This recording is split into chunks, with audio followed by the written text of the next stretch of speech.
রোজা রেখে সহবাস হয়ে গেলে স্বামী ও বউয়ের করণীয় কি জানাবেন? স্বামী চাইলে বউ একাকী অবস্থায় টিপ দিতে পারবে কি না? রোজা অবস্থায় ঠোঁটে ভেজলিন দেওয়া যাবে কিনা? সন্তান হিজড়া না হওয়ার জন্য কি বাবা মায়ের কোনো আমল আছে কোরআন সুন্নাহ? মহিলাদের ঠোঁটে লিপস্টিক ব্যবহার করা যাবে কি না? মহিলারা হায়েজ অবস্থায় আজানের জবাব ও আজানের দোয়া পড়লে কি গুনাহ হবে? অজু অবস্থায় বাচ্চাকে দুধ পান করালে কি অজু ভেঙে যাবে? চোখে আলগা পাপড়ি লাগানো যাবে কি না? অনেক মহিলা চুল বিক্রি করে, এটা জায়েজ আছে কিনা? গায়ে মাহরাম পুরুষকে কোনো মহিলা সালাম দিতে পারবে কিনা? দুলাভাইকে ভাইয়া বলে ডাকা যাবে কিনা? একা নামাজ পড়লে কি আজান দিতে হবে? অনেক গরিব লোক আছে নামাজ তেমন পড়ে না, এদের দান করলে সওয়াব হবে কিনা? দাঁড়িয়ে রাখা কি পুরুষের জন্য বাধ্যতামূলক? কোনো কিছু কুড়িয়ে পেলে করণীয় কি? বসে বসে ঝিমালে কি অজু ভেঙে যাবে? নামাজের মাঝখানে যদি অজু ভেঙে যায় তাহলে কি করতে হবে? প্রতি বৃহস্পতিবার আসর নামাজের পর নাকি প্রত্যেক মৃত ব্যক্তির রূহ নিজ নিজ বাড়িতে পাঠানো হয়? কতটুকু সত্য দয়া করে জানাবেন। প্রশ্নোত্তরে মূল পর্বে প্রবেশ করতে চাই। বিপ্লবী কলমে আইডি থেকে জানতে চেয়েছেন, মহিলারা হায়েজ অবস্থায় আজানের জবাব ও আজানের দোয়া পড়লে কি গুনাহ হবে? উত্তর না, অবশ্যই গুনাহ হবে না, বরং হায়েজ অবস্থায় এটা করা যাবে। আউয়াল আপন জানতে চেয়েছেন, অনেক মহিলা চুল বিক্রি করে, এটা জায়েজ আছে কিনা? না ভাই, কোনো অবস্থাতে শরীরের কোনো অঙ্গ প্রত্যঙ্গ বিক্রি করা জায়েজ নাই, কোনো প্রয়োজনে সেটা দান করতে পারেন।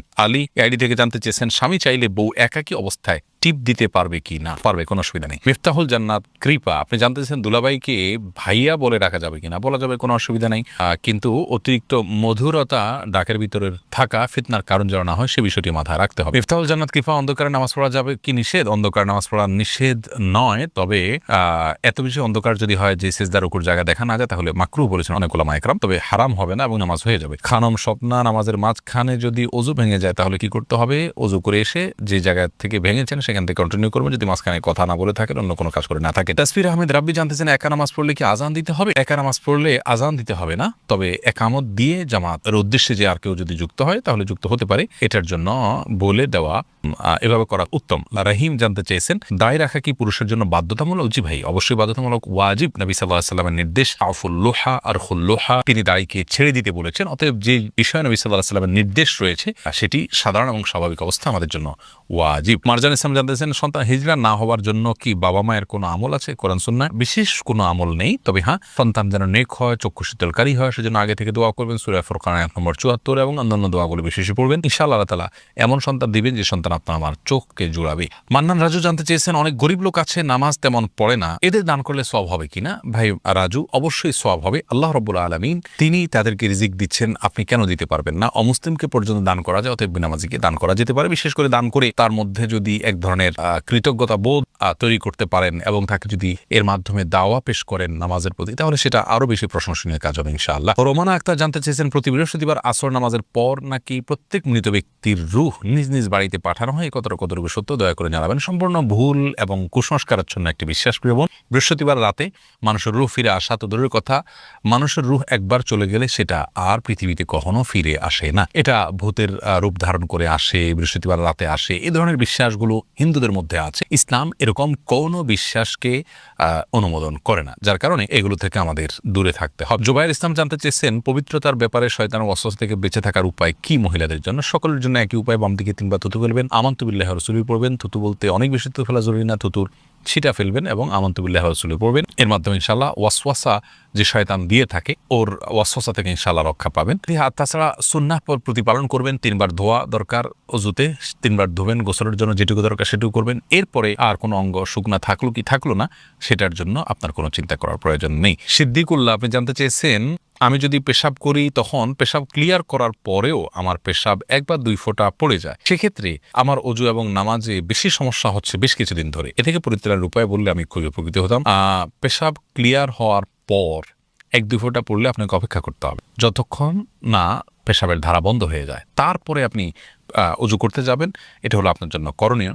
আর যদি এটা বন্ধ না হয়, কন্টিনিউয়াসলি চলতেই থাকে, তাহলে প্রত্যেক ওয়াক্তে আপনাকে আলাদা করে উজু করতে হবে। আশিক আলামিন আপনি জানতে চেয়েছেন, যদি কোনো ছেলে বা মেয়ে মনে করে যে পাপ থেকে বাঁচতে হলে তার বিবাহ করা দরকার, বিষয়টি অভিভাবককে বলার পরও বিয়ে দিতে না চাইলে সে ছেলে মেয়ে কি নিজেরা বিয়ে করতে পারবে? দেখুন, এরকম পরিস্থিতি হলে অভিভাবককে বাদ দিয়ে বিয়ে করার আগে একজন দক্ষ আলেমের সঙ্গে আপনার অবস্থার ব্যাখ্যা করে তারপরে সিদ্ধান্ত নেবেন। আমরা কমন কোনো উত্তর দিতে যাব না, কারণ এই বিষয়টি ভ্যারি করবে আপনার অবস্থার উপরে।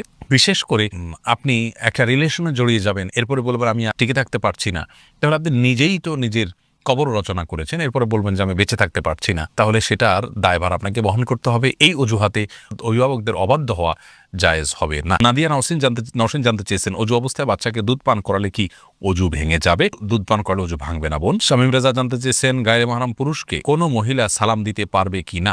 গায়রে মাহরাম পুরুষ যদি হয় তাহলে সেক্ষেত্রে তাকে মহিলা সালাম দিতে পারবে বলে বিন বাজ রাহিমাহুল্লাহ ফতোয়া দিয়েছেন, সৌদি আরবের সাবেক গ্র্যান্ড মুফতি, এবং তিনি দলিল হিসেবে পেশ করেছেন আল্লাহ রাব্বুল আলামিন কোরআনে বলেছেন, ওয়াকুলনা কাওলাম মারুফা, স্বাভাবিক কথা মেয়েরা বলতে পারবে, আর সালাম এটা স্বাভাবিক কথার অন্তর্ভুক্ত, অতএব সালাম দিতে পারবে। যদি সালামের ভিতরে কোনো লৌকিকতা না থাকে, সালাম দেওয়ার সময় কোনো মাধুর্য সৃষ্টি করা না হয়, ফিতনার কোনো আশঙ্কা না থাকে, ইনশাআল্লাহ স্বাভাবিকভাবে সালাম দিতে পারবে। তবে বর্তমানে যে ফিতনার ছড়াছড়ি চলছে, এই পরিস্থিতিতে যদি সেটাও অ্যাভয়েড করা যায় সেটা নিরাপদ আমরা মনে করি। রোমানা তানহা আপনি জানতে চেয়েছেন, বসে বসে ঝিমালে কি অজু ভেঙে যাবে?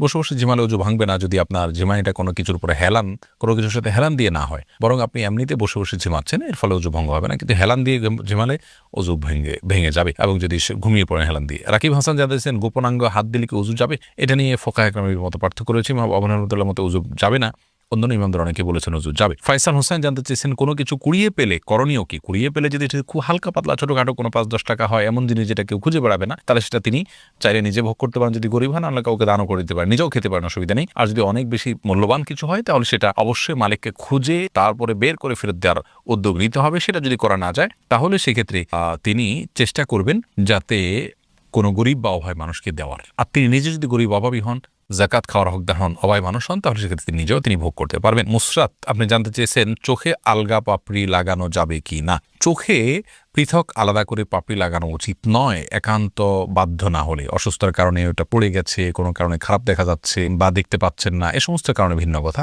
অতিরিক্ত পাপড়ি লাগানো এটা আল্লাহ সৃষ্টিতে পরিবর্তন করা এবং এক ধরনের প্রতারণা। সব মিলিয়ে এই বিষয়টি জায়েজ না, যদি শুধুমাত্র সৌন্দর্য বৃদ্ধির জন্য আপনি করে থাকেন। সাগরিকা ইয়াসমিন আপনি অ্যাডি থেকে জানতে চাচ্ছেন, রোজা অবস্থা ঠোঁটে ভেজলিন দেওয়া যাবে কিনা? যদি ঠোঁট ফেটে আপনার জন্য কষ্টের কারণ হয় তাহলে দিতে পারেন, তবে খুব বেশি দিবেন না যে থুতুর সাথে এটা পেটে যায়। হালকা শুধুমাত্র প্রলেপ দিতে পারেন যদি ঠোঁট ফেটে যায় বা কষ্ট হয় সেক্ষেত্রে। আর যেহেতু এটা পেটে যেতে পারে আশঙ্কা আছে, সেজন্য একান্ত প্রয়োজন না হলে না দেয়াই উচিত এবং উত্তম। রোজা রেখে সহবাস হয়ে গেলে স্বামী ও বউয়ের করণীয় কি জানাবেন? আল্লাহ মাফ করুন, এরকম যদি হয় তাহলে সেক্ষেত্রে উভয়কে যে রোজা ভেঙেছেন তার জন্য একটা রোজা রাখতে হবে, আরও কাফারা স্বরূপ 60টা রোজা টানা রাখতে হবে নির্বিচ্ছিন্নভাবে। মাঝখানে কোনো প্রকার বিচ্ছিন্নতা হয়ে গেলে আবার শুরু থেকে রাখা শুরু করতে হবে। আর যদি সেরকম তৌফিক তাদের না হয় তাহলে 60 জন মিসকিনকে তারা খাবার খাওয়াতে হবে, অর্থাৎ এক একজনের 60 জন করে, দুজনে 120 জন মিসকিনকে খাদ্য দিতে হবে যদি কখনো রোজা ভাঙা হয়ে যায় সবাসের মাধ্যমে। আল্লাহ তাআলা মাফ করুন। আশিক রনি আপনি জানতে চেয়েছেন, মহিলাদের ঠোঁটে লিপস্টিক ব্যবহার করা যাবে কি না? দেখুন, মহিলাদের ঠোঁটে যদি লিপস্টিক ব্যবহার করা হয় এবং সেটা সৌন্দর্যের জন্য করা হয়, নিজের স্বামী শুধুমাত্র দেখেন, বাহিরে প্রদর্শিত না হয়, তাহলে সেক্ষেত্রে অসুবিধা নেই। কিন্তু যদি এমন হয় যে সেটা অন্যদের মধ্যে প্রদর্শন করা হয় এবং অন্যরা দেখে, তাহলে সেক্ষেত্রে সেটি নিষিদ্ধের আওতায় পড়বে। নবিতা এই আইডি থেকে আপনি জানতে চেয়েছেন, শাড়ি পরে নামাজ হবে না, কথাটা কতটুকু সত্য? না ভাই, শাড়ি পরলে নামাজ হবে না একথা সঠিক নয়।